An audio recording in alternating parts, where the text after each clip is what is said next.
Alright, so today we're going to be watching the Sea of Thieves Community Direct. It's the first time they've done one of these. They're going to be talking about some upcoming seasons, some changes to the Insider program, which I'll be really interested to see, and apparently some much requested feature that's been in works at development, so I wonder what that's going to be. All right, here we go. Let's get into this.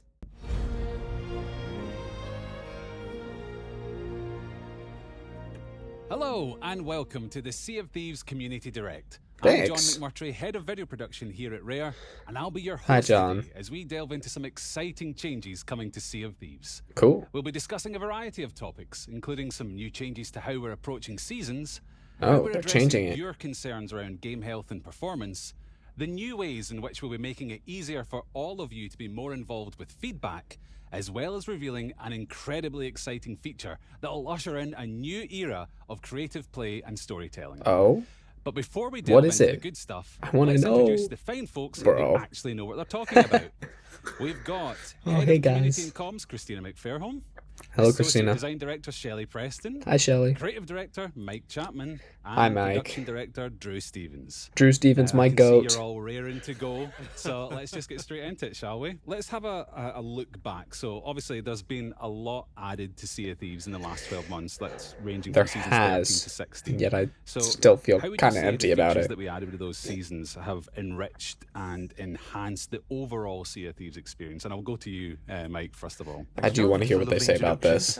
So we went into the last year with an increased focus back on the sandbox. You know, coming out of a period of time when we focused a lot on systemic updates, Yes, new systems, those- new progression options for our players.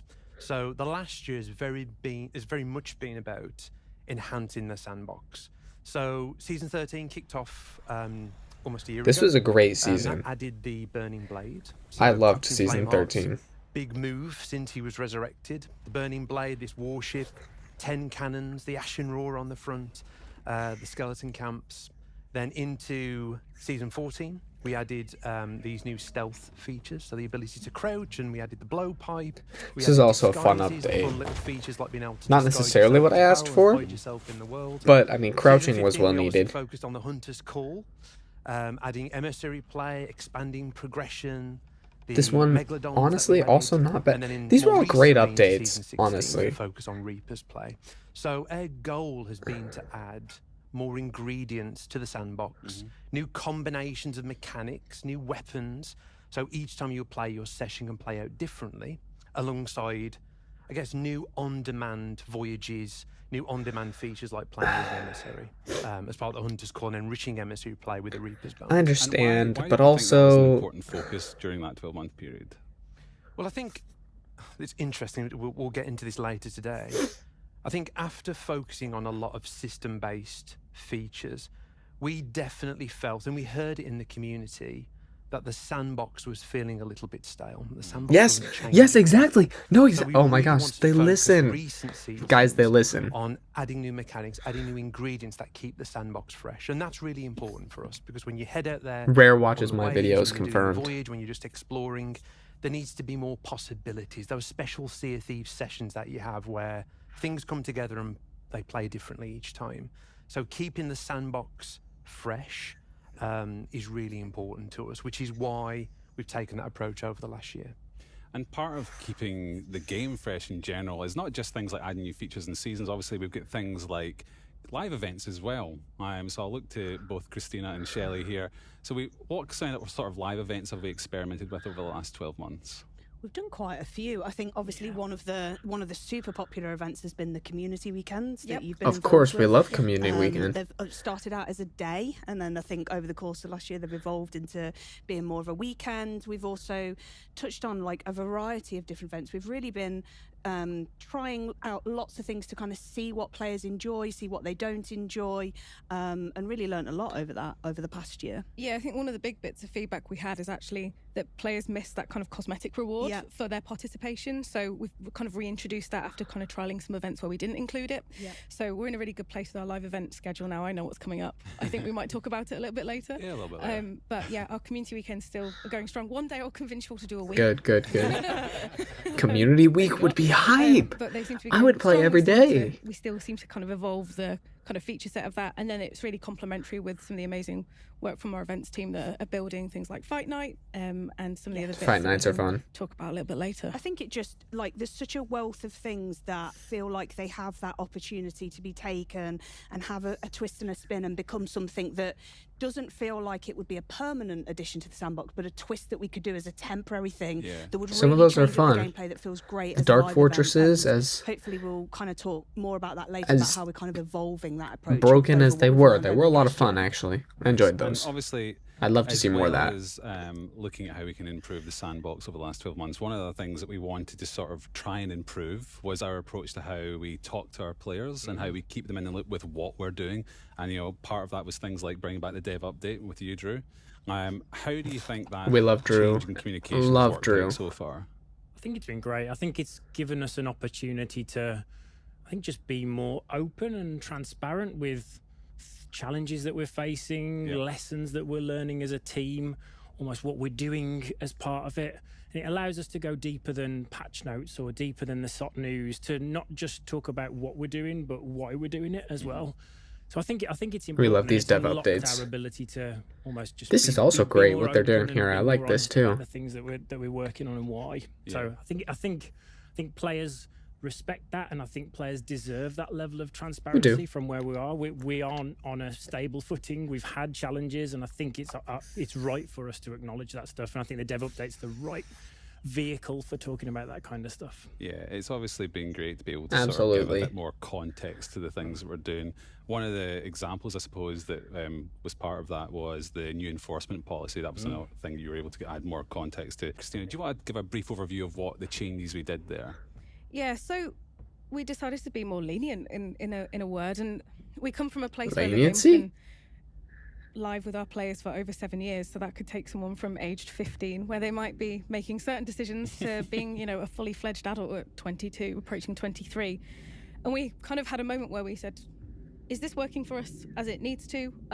Are there opportunities for us to kind of align better with Xbox in terms of kind of that point system? And how do we potentially give people another chance? I think the key thing for me is we used to have a 3 strikes and out scenario where you could have a bad day. Over 7 years, you could have 3 bad days and just say something you weren't supposed to say, or do something a little bit on the fence or not quite right, or name your ship or pet a silly thing, and that's it. You're banned from Sea of Thieves, and you're probably not a bad player in that scenario. So the plan was to go back to the drawing board, take a lot of inputs from kind of the Xbox team, and look at how we could make that a bit more lenient, make ourselves a bit more generous and forgiving, while also making sure that we're still punishing stuff that we consider heinous, effectively. So it was a lot of work with our security and enforcement team, and as well with Drew, in combination with Drew. But we're in a place where actually we're really happy with how things are going, and we've had a couple of months now where it's been live. We're getting a decent amount of feedback, and I say feedback not just kind of like vocal or kind of verbal feedback from our community, but data, where we might make a few tweaks, but broadly, it's been a really positive change. I don't know if you've got any more to add to that, Drew. No, I think it's a much more fair and transparent policy. I think the fact that players now can make a mistake, but then through the website can see what points they were allocated because of it, if they got a suspension, how long that suspension is going to last for. And unfortunately, all that journey to the 12 points where it is a permanent ban is now much more visible to players, and you don't have that scenario where you have 3 bad days. I think the fact that I do like, over actually, a month of good behavior, even though I've heard of Rare just straight up banning certain people for doing certain things, but then the visibility of which does go against this policy, but I'm not really sure. Is really important.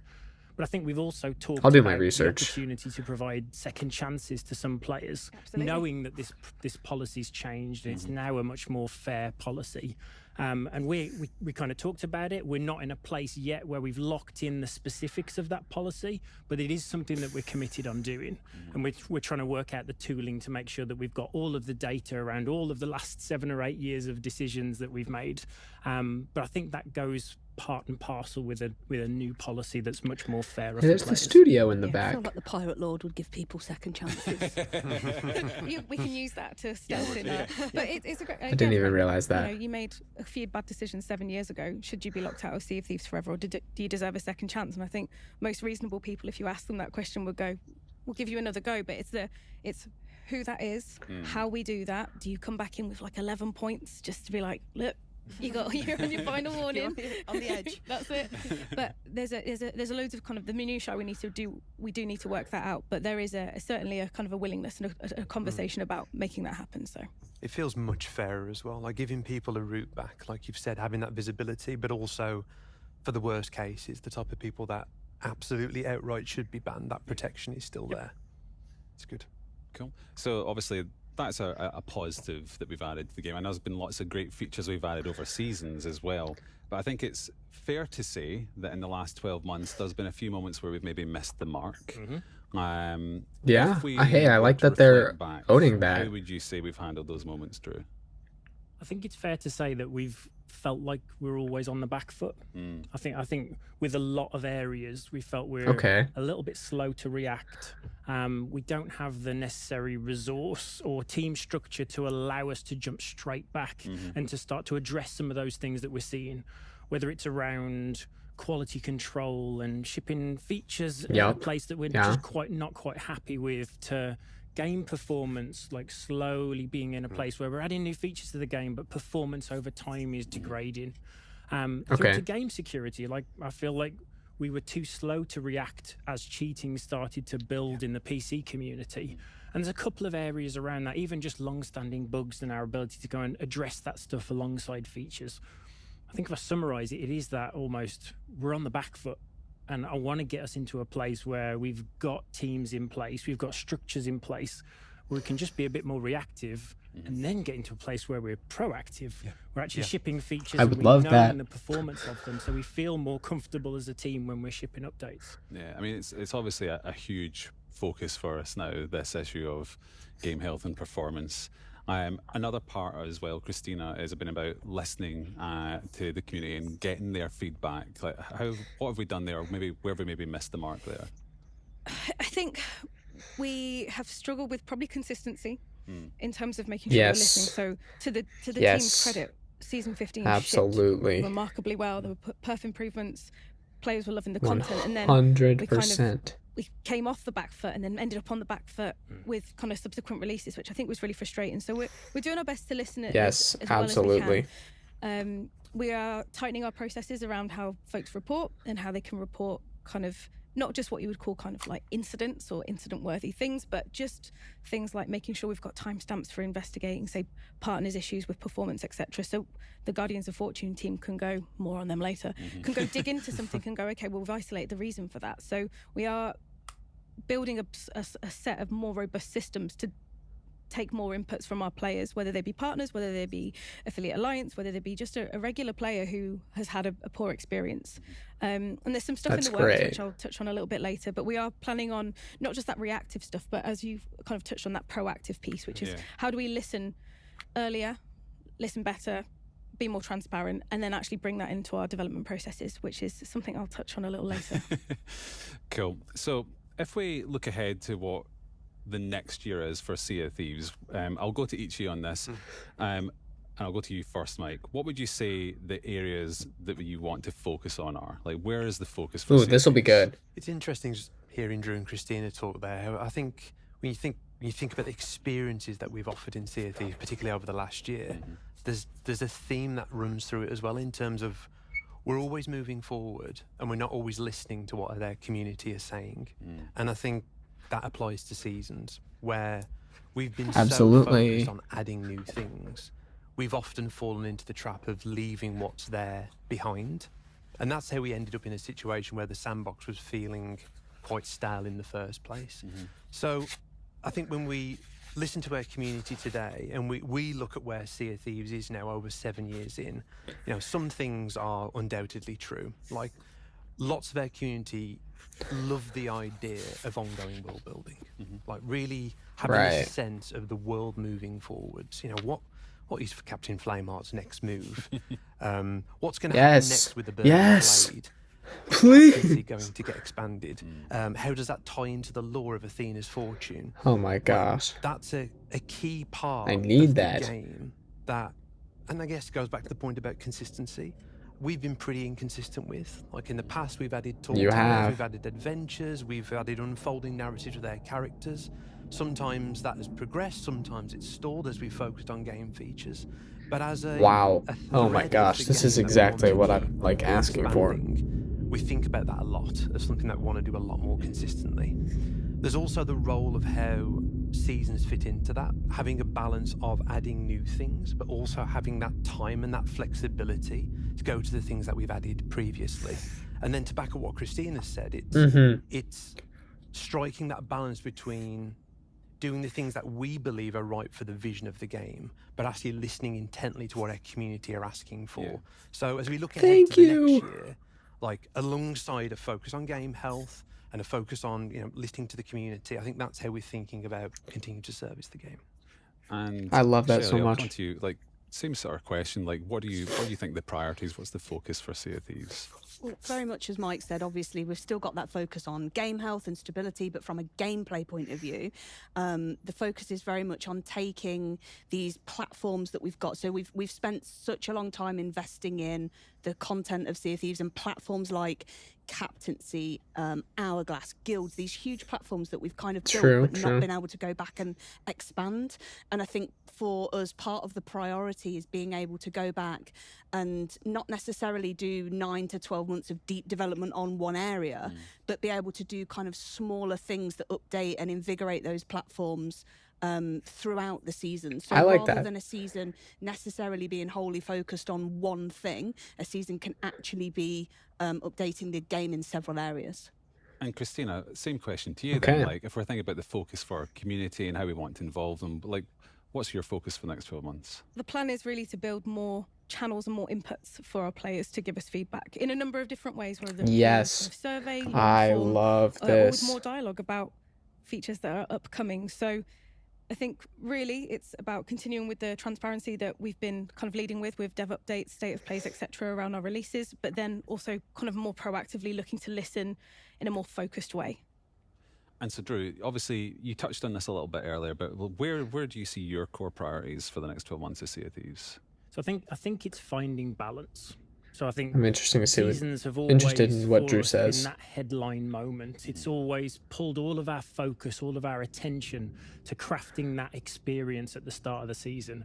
And while that's still going to be a key priority for us, it's often left other areas of the experience underserved. And I think when I think about the next 12 months, we have to find a better balance. We have to be able to go and land these, you know, opportunities to move the game forwards through seasons. But we can't do it without also serving improvements to game health. And to Shelley's point, almost going back to some of those platforms and making improvements there to mechanics we've left behind, whether they're quality of life improvements, going and making improvements towards Hourglass, some of those old platforms.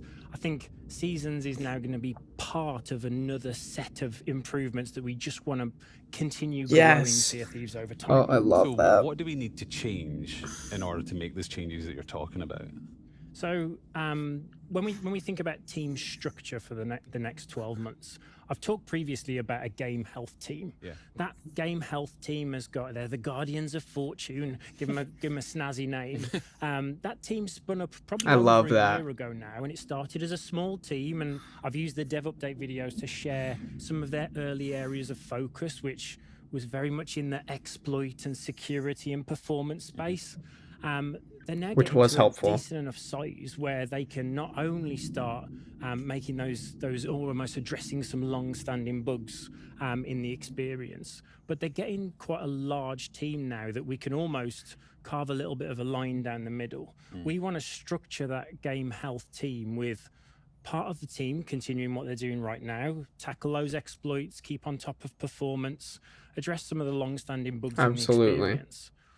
the other half of the team, we actually want to carve out and give them a mechanics focus and give that team the opportunity to not be part of the season, not be part of the live reactive working on live issues, but give them the opportunity to go back through the experience and go, the most talked about thing is field of view at the moment, and that's the first thing that team's gone to go tackle. But there's multiple examples of that as we kind of look through the wider experience. There's a lot of things that we've introduced and then left behind and never gone back to. It's probably a bit of a sea of teas at this moment, but it's kind of when we talked about field of view, it's one key example of a feature we get such commonly requested, commonly discussed. But it's That was a decision very that we highly made requested. back in 2018. And the game's 7-8 years older than that now. And I think this is an opportunity for us to go back to some of those previous decisions we've made and said, do they still wait? Are they still the right decision for a game that we want to have another 5 years worth of exciting opportunities with? And I think there's a couple Another of 5 years in the combat space. Wow. We're going to assess.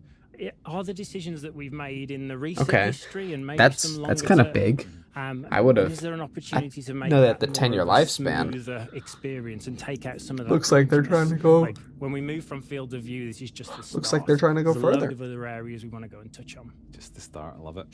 So, Christina, the partnership that we have with the Sea of Thieves community is obviously super important. And one of the most important avenues we have for player feedback is the Insider program. I hear that we've got some changes planned there. Do you want to talk a little bit about that? I want to hear all about these that. Are big plans. Big plans. And these are plans that I think it's safe to say Drew and I have maybe had for a little while, but it took a little while to get folks on board with it. And it's going to be a 3-step plan. The first step is that we're going to remove the NDA from the Insider program. And that's going to happen soon. TM. I can talk about that stuff? The work is, as we record this, the work is underway to go lift that. But really, the primary Oh reason my for that gosh. is we have That's our huge. insiders who are really engaged players, and we sort of stop them from talking about our game in certain spaces and avenues and tell them to talk in that little corner there.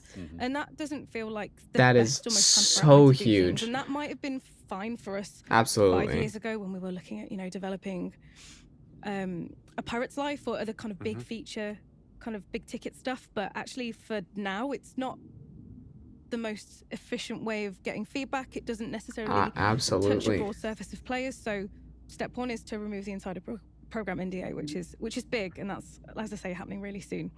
The second step is we are going to do a kind of seasonal, what we want to call like a big listen.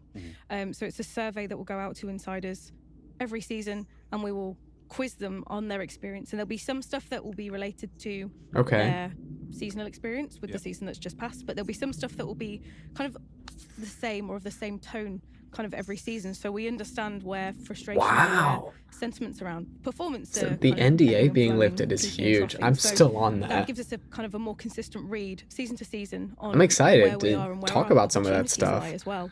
And I'm going to use this example now because it's going to upset everybody. But for example, if our players are saying they want an ice zone, do you like that one? They're going to get one. They're not going to get one. But what they are... What? Boo. Players might I be want an expressing ice is zone. The world feels like it needs expansion. The world feels like it needs to evolve a little bit more. They'd like to see more difference in when they log What in. is it that they're really asking That's it. for when they're asking for the ice Because zone? they're not asking, they're asking to kind of fill a hole, and we want to find the hole, not the ice. You can quote me on that. We so I want think the that ice that would be a really zone. great way of us just to kind of monitor Please. kind of, and it sounds really boring, but like a customer What the heck, satisfaction man? score to some extent. Just check in with our players on a very regular basis. And then the final one is an all-up kind of relaunch and rebuild of the Insider program to just encompass a little bit more, to be more rewarding for players who want to be part of the program, and kind of incentivize our players to engage with us on a number of different facets, not just with a public test build. So really big things in store for the Insider program. Really That's exciting, kinda cool. but obviously step 1 is removing that NDA, and we'll let you all know when you can talk about the stuff in Insiders when we're done, but not yet, please. Oh, yes. Thank you. I'm just going to come to you, Drew, just to sort of get your thoughts. Very excited obviously, about when you're that. deciding to drop the NDA. Got a What lot does to that talk mean? about Because there. obviously we use insiders to test features that aren't fully finished yet. How was there any reluctance or resistance to sort of from any parts of the team about? Oh yes. I think there's that healthy anxiety. I think everybody puts so much effort and attention into trying to get Sea of Thieves to look and feel as best as it can be, and we spend so much time sitting in play tests and reviews trying to make sure that Sea of Thieves is hitting that quality bar. And when you go to a team and go, we actually want to put that in front of real players with no NDA, you can take photos and you can stream this content. It might be 3 to 6 months before players get it in their hands in live. There's that general anxiety. See, that's so cool. That's a grey square on the Ferry of the Damned. Am I quite comfortable that that's going to be screenshotted? And I think we're going to put watermarks on it, so it's very visible that if somebody's sharing content from that space, it's very visible that it is the Insiders program. But I think we're not the That's first fine. live service title to be in a place where it's got public test realms. So we're not carving a path here. It's kind of well understood, and we'll make That's it very so clear exciting. that this is the Insiders program. But that healthy anxiety is there within the team, and but there is real value in the Insiders program getting features in early. Like part of the reason for doing this is that we can increase the feedback that we get earlier in the development process from a broader audience, from loads of different play styles. So I'm really excited to just blow the bloody doors off the thing and just start getting the features through. And I think we'll operate the Insiders program in terms of delivering features in the same way, with the same transparency, with context shared from the development team of what we're trying to do, what features we want tested, and what the kind of feedback is. But yeah, I can't wait.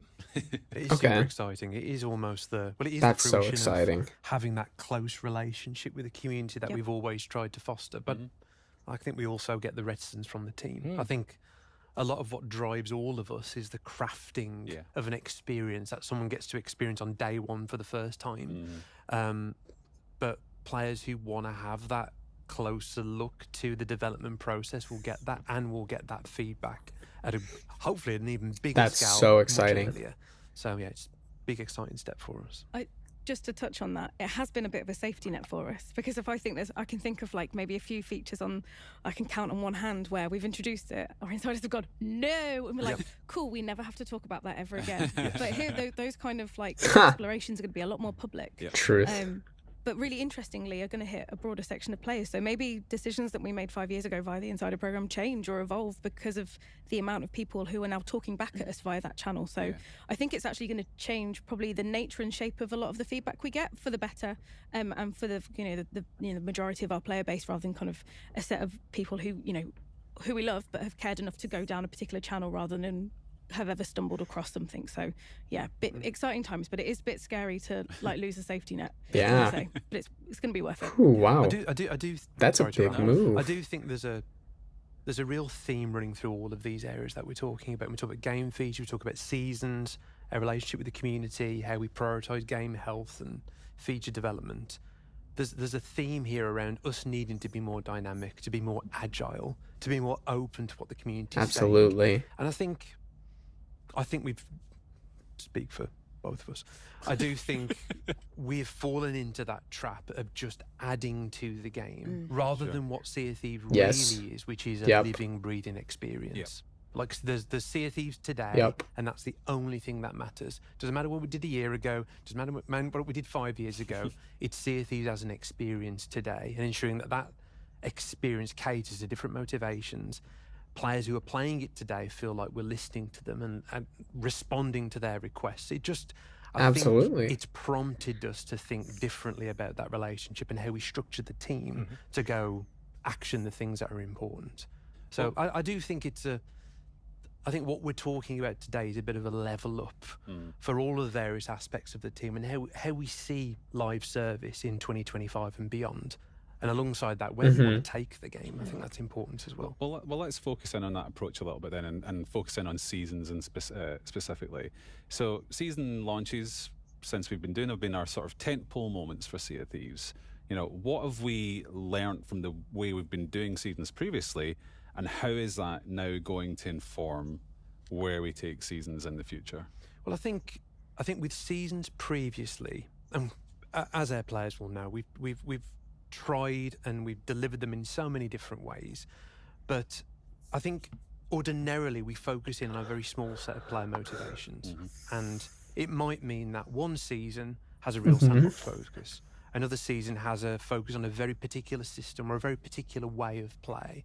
And alongside all of that, you've got an inconsistent approach to how we think about world building. When we think about seasons in the future, we want to focus more consistently on reaching a broader set of player motivations. Shelley mentioned it earlier, but rather than just focusing a season on guilds or a season on Hourglass, we want to have a broad set of motivations in each season and ensure that we're always moving the world forwards. Even when we're planning our older style seasons, we're always thinking about world building, but how that service to our players was really inconsistent. We want to ensure that there's always that thread of narrative and world building, and it feels like we're building to something. Let's go. We love narrative. We love world building. We don't do what we've done in the past, where we've built to something and then we've let the momentum leave, or it just feels like elements have been cooled off. That's not to say it's going to be front and center. We want the gameplay to be front and center, but we want to have that consistent thread of world building running through it. Alongside that, as I mentioned, that approach to service multiple player motivations. I mean, of course. Keep the sandbox fresh while going back to some mainstay way of plays in Sea of Thieves. So we've added captaincy, we've added guilds, we've added Hourglass. These are, as Shelley mentioned, these are platforms for play. Lots of players have wanted us to go back and make new additions to captaincy, expand guild play, keep Hourglass feeling vibrant as a way of playing Sea of Thieves.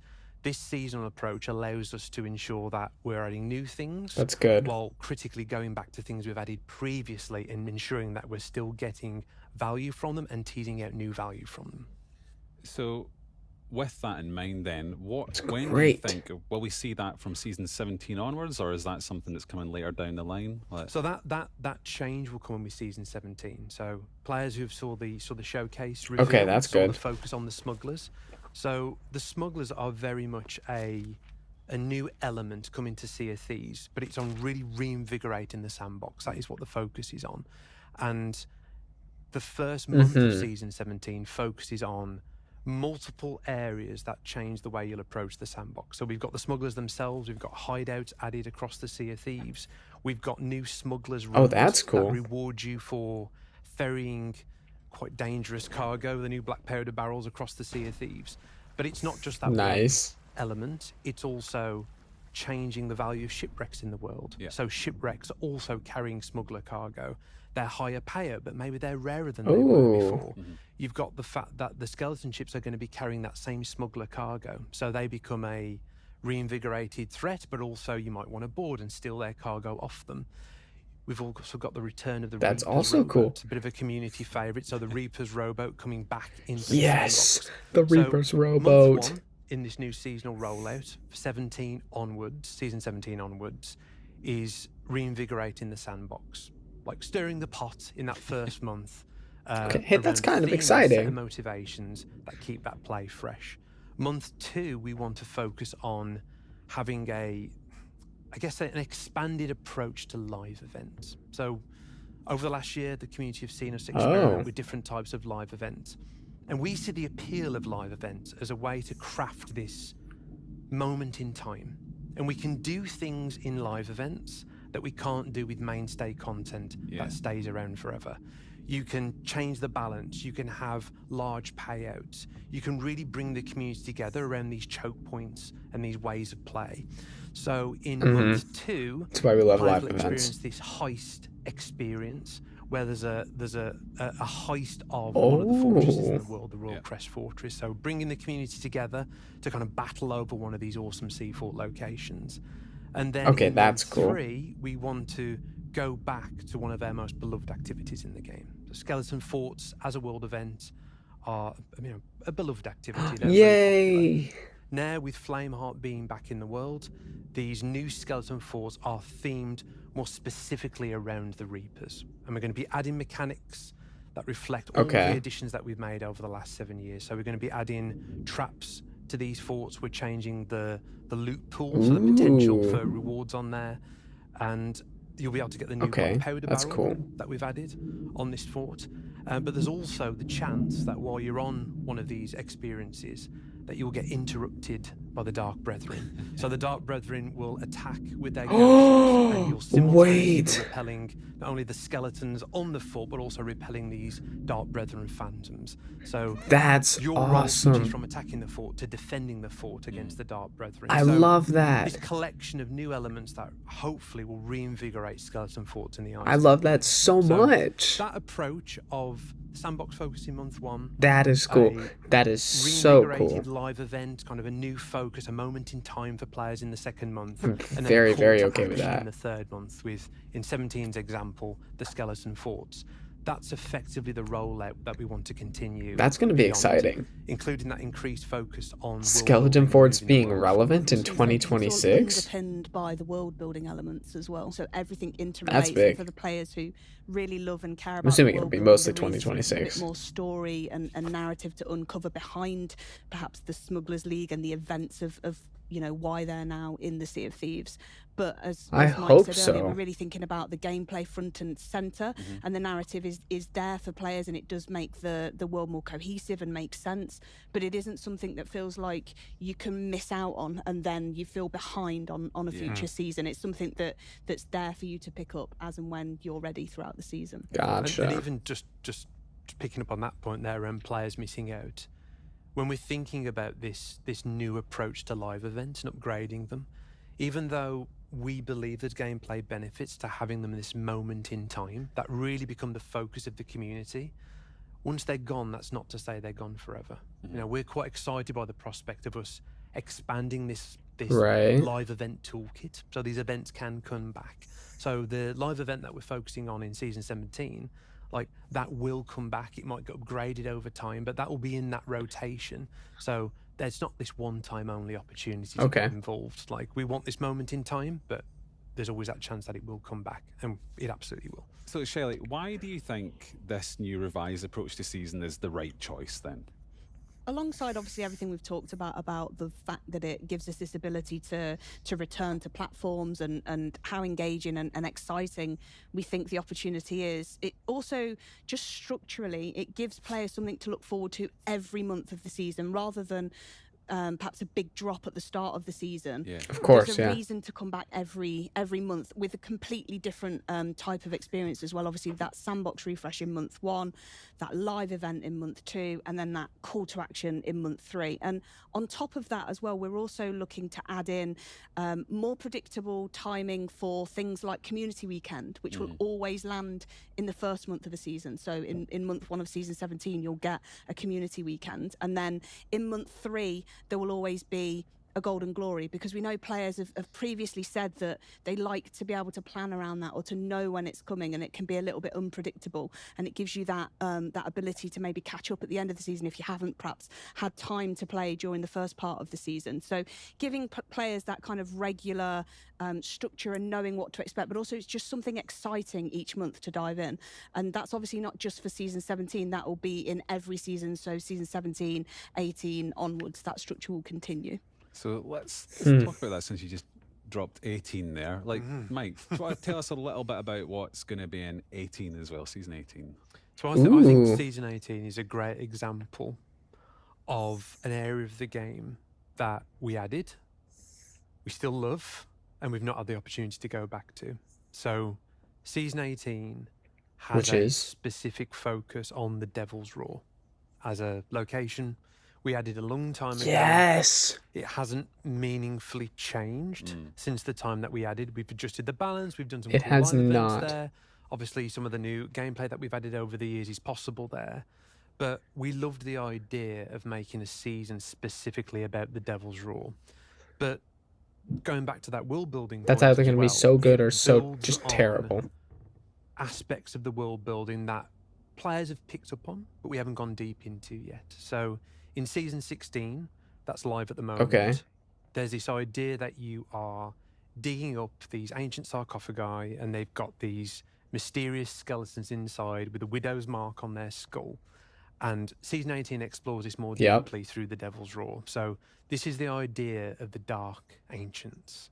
So these are this faction of ancients What? long ago. Lore. Banished.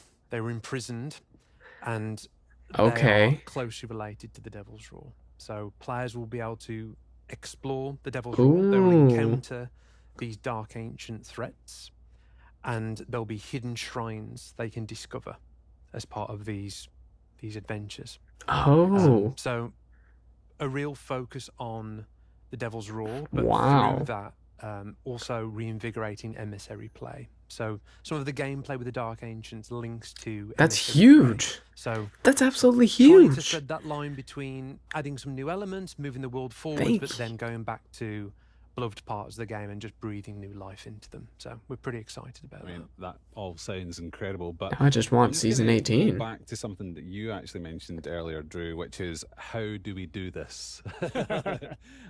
So you obviously talked a little bit about team structure, but so we've got these teams that are working on seasons. There's also going to be other teams working on things outside of seasons as well. Is that right? Yep. So let's talk openly about our team structure.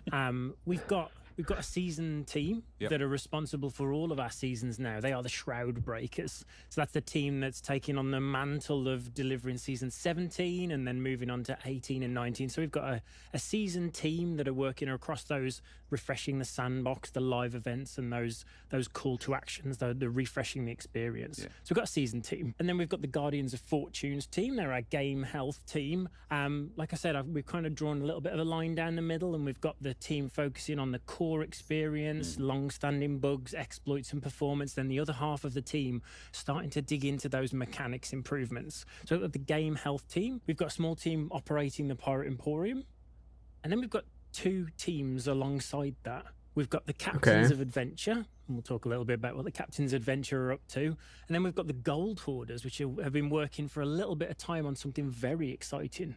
But think about the Captains of Adventure. They're thinking about the long-term opportunity for where Sea of Thieves is going to go. Yeah, so just to reiterate what we've talked about today for seasons, like I think a new approach to seasons is reflective of what we've learned over the last recent years, which is that seasons can't do everything. It's very hard for seasons to keep the sandbox fresh, go back to older features, but also at the same time meaningfully expand the boundaries of the game.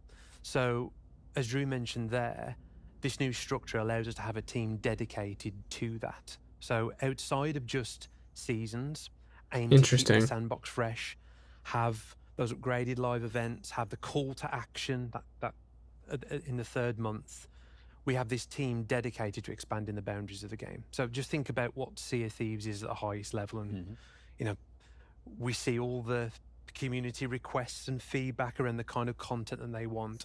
So there's things that we've always wanted to add to the game. Like we've always wanted to expand the experiences that you can have on ships and the types of ships that might be possible in the game.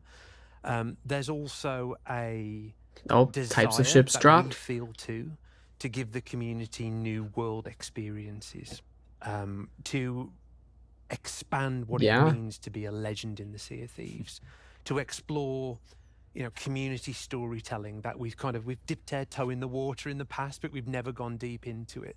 So we see this as a team dedicated to that multi-year vision for how Sea of Thieves will expand. We've got ambitious plans for the future, and we've always struggled to do that at the same time as servicing a game with seasons.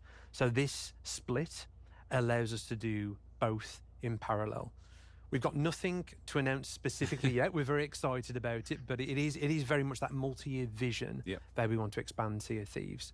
And we'll be talking about that in a bit more detail in the next Community Direct. And just on that, talking about community directs, obviously More as community well directs. as our regular dev updates, podcasts, etc. We're going to do these community directs every 6 months or so, so that'll keep everyone up to date. So our next one 6 will months, land okay. somewhere early That's cool. 2026.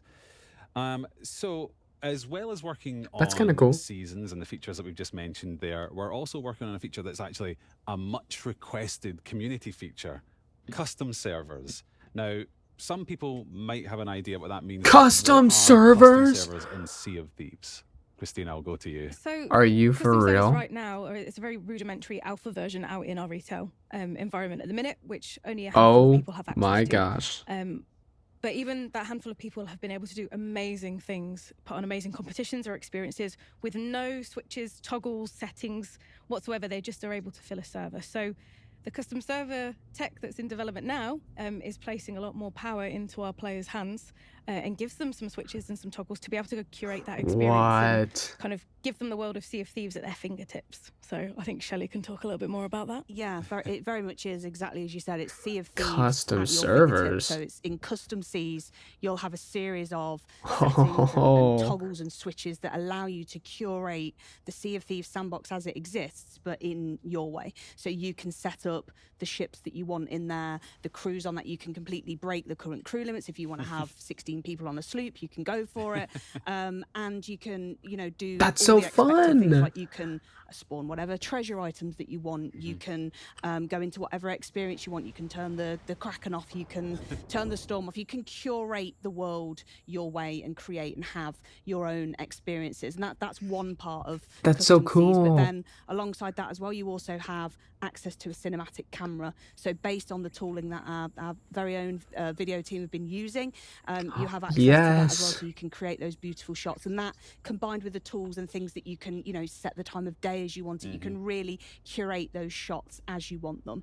And then alongside that, we're also bringing in what we're calling Oh Safer my gosh, Seas that's Fleet, huge for which is content the creators. ability to play Safer Seas as it plays now with the same restrictions, but with a full kind of server of friends, so a fleet of friends. So you'll be able to invite more than one ship in. That's Amazing. so That all fun. Sounds incredible. Now, why did we want to add something like Custom Seas to Sea of Thieves? What are we hoping that players are going to be able to do with it? I think it just speaks to it, like even the The content creation here is going to go crazy. With a limited toolkit. Players' This is creativity massive. has always astounded us with Sea of Thieves from day one. Whether it's things that they're making outside of the game, but all the kind of really cool things that people do in game, like we say, shot, like that's become like a thing, and just the ways that players express that creativity. Sea of Thieves is such a rich sandbox. But it can be very difficult to, it's quite a high barrier to entry for people to actually be able to express that creativity. It's such a lovely sandbox of ingredients. So just bringing that to more people, it's just rich for that creativity and that expression. And just fun, just going in and having fun with your friends. It feels very right for Sea of Thieves, and it's something that we've wanted to do for a really long time. I think, as you mentioned there, the power of putting this into players' hands, like that's the way we've approached the UI experience, that this is approachable as possible. It's an incredible, powerful toolkit, but it's really approachable for players to get to grips with. And I think the most inspiring thing is that Sea of Thieves has always been about stories. It's about generating stories in this incredible pirate sandbox. Like, it's like us handing the keys over to our players and the world is yours now. Yeah.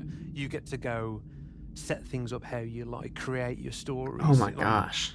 Create these kind of game mode style experiences, or have these role play moments, take these beautiful screenshots, create these fantastic videos. So it's like supercharging that story generating potential of Sea of Thieves. It is like a huge milestone for us to get that into players' hands. So that sounds like really exciting. Now, obviously, Custom Seas is a premium feature we're bringing in, so it's going to have a subscription model tied to it. Why did we decide to go down that route? Subscription model. So okay. First off, the subscription model is going to include a little bit more, which we probably aren't ready to talk about in too much depth right now, but this is definitely a key pillar and a key feature of this. Okay. But really, we wanted to do the feature justice, and it's an expensive feature to develop, maintain, and continue developing. And I think to Mike's point, that's entirely fair. Earlier, that we have a little bit of a history of maybe shipping stuff and then not looking back, and this is a very deliberate way of making sure that there's a budget to look back, frankly. Yeah, that's a great point. And I think just let's be honest, in past Sea of Thieves, we've added game modes to the game, and they've found small communities. And we've never really had the ability to go service that and double down on that. And I think just building on what Christina said earlier, like I think there's a reason why custom service is such a requested feature. I think the creativity at the heart of Sea of Thieves, that's possible. The story creating potential, it is such a big part of what Sea of Thieves can become. Like handing the world over to our players, it doesn't feel like we can do it justice if we just do one release. Like, we want to not only release it, but have a team focused on it, investing in it, taking community feedback. So, like, That this is is a so pillar cool. of Sea of Thieves' future. So we want to ensure that we staff it accordingly, and that investment is given. And again, being honest, building on lessons we've learned in the past, of not just releasing something and then not giving it the time it deserves. So we wanted to go out there first and foremost and make sure it gets that investment and that focus. And so the big question, when will players be able to get their hands on custom servers and this new subscription? Yeah, so custom servers and all those benefits that come as part of it will be live early 2026. So really exciting early next year to get this feature set into players' hands. And I think that timeline from now till early 2026 gives us time to take community feedback, right, hear suggestions and hear what the community feel about this, right? Yeah, I mean, as I kind of alluded to earlier, the very rudimentary tool set we have out in the world has got so much creativity just within that. So we definitely want to bring on board some folks who we know have developed different types of game modes, have used the tools very creatively to see, like, actually, like, what would make your kind of creative experience easier, what would reduce friction, what means that you can set a game up in 10 minutes rather than like 3 hours collecting coconuts. It's something we really want to make sure there is a partnership and a dialogue on. Well, yeah, I think it's going to be great to see what players do when they get the cinematic camera tools that we've been using for many years in their hands. It's going to be very exciting to see what they come up with. Well, we've come to the end of the Sea of Thieves Community Direct. We've heard about changes to seasons, with a couple of teases thrown in there too. We've given you the lowdown on how we're tackling game health and performance. And we've given you your first look at custom servers for Sea of Thieves. We'd love to hear what you thought, so please leave a comment wherever you're watching this. I promise you that, yes, we do read them all. And if you want to stay up to date with everything Sea of Thieves, then make sure to check out our other regular videos like Sea of Thieves News, Drew's excellent monthly dev update, and the official Sea of Thieves podcast. And of course, there's a mountain of other content on our various social channels. So I think all that's left for me to say is thanks for watching, and we'll see you on the seas. This is exciting. Bye-bye.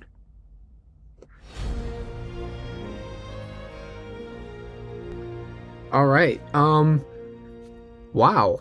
First off, that was long. How like a full hour? 50 minutes. Jeez. I'll make a full video on my thoughts later, but just kind of first impressions. They're really trying to put things into the hands of the players, which I like, because I think a big part of the reason Sea of Thieves is so successful is the buzz and the content that content creators and the community overall is putting out, and they're basically, you know, making that easier, which I love. They're talking specifically to content creators, insiders. We're going to get to talk about all kinds of insider content, which is going to be absolutely massive. There's so much of that stuff I want to talk about. I'm really looking forward to. So that's going to be hype. Yeah, I mean, overall, it's good. It's good stuff, and we got a little bit of lore stuff in there too. So I'm very excited I'll get to be covering that. I'll be making a full video discussing and breaking this down later. But that was the Sea of Thieves Community Direct for July 2025. So that was pretty exciting. If you want to see my breakdown video later, make sure to subscribe, leave a like. Always huge. We always appreciate those. And yeah, ladies and gentlemen, I will see you probably later today on the seas.